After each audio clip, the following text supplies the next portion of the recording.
দর্শক বন্ধু দেখতে পাচ্ছেন খুবই চমৎকার সুস্বাদু একটা ফল, দেশি ফল, যেটা বর্ষাকালে পেকে থাকে। তার নাম করমচা। এটা অত্যন্ত ভিটামিন সি সমৃদ্ধ টক ফল, যা মেয়েরা অনেক বেশি পছন্দ করে। আমাদের দেশে করমচা খুবই ভালো হয়। করমচা কাঁচাকালে সাদাটি হলুদ বর্ণ ধারণ করে, পেকে গেলে সেটা কালচে লাল বর্ণ হয়, যেটা খেতে খুবই সুস্বাদু। আপনারা দেখতে পাচ্ছেন একটা করমচা গাছ, খুবই সুন্দর করমচা ধরছে, যা জিভে জল আসার মতো অবস্থা। বর্ষাকালে অনেক পরিমাণ করমচা খেলে ভিটামিন সি এর অভাব পূরণ হয়। করমচা তাছাড়াও বহুবিধ পুষ্টিগুণ সম্পন্ন একটা ফল।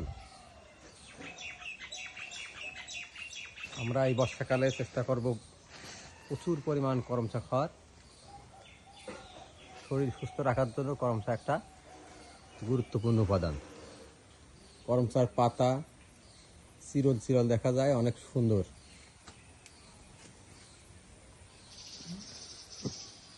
দেখতে পাচ্ছেন একটা খুবই সুন্দর ভালো মানের করমচা গাছ।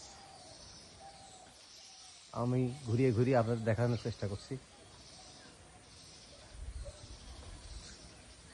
এই গাছটা প্রচুর পরিমাণ করমচা ধরছে, একদম ডালে ডালে ডালে ডালে পাতায় পাতায়। সুস্বাদু একটা ফল, সুস্বাদু একটা ফল।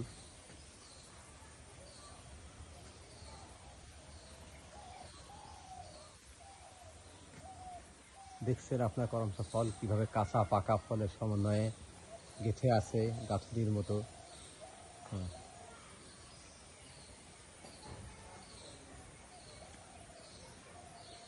সুন্দর একটা করমচা গাছ দেখালাম। এই করমচা দেখে যদি কারো জিভে জল আসে, তাহলে আমার কিছু করার নাই।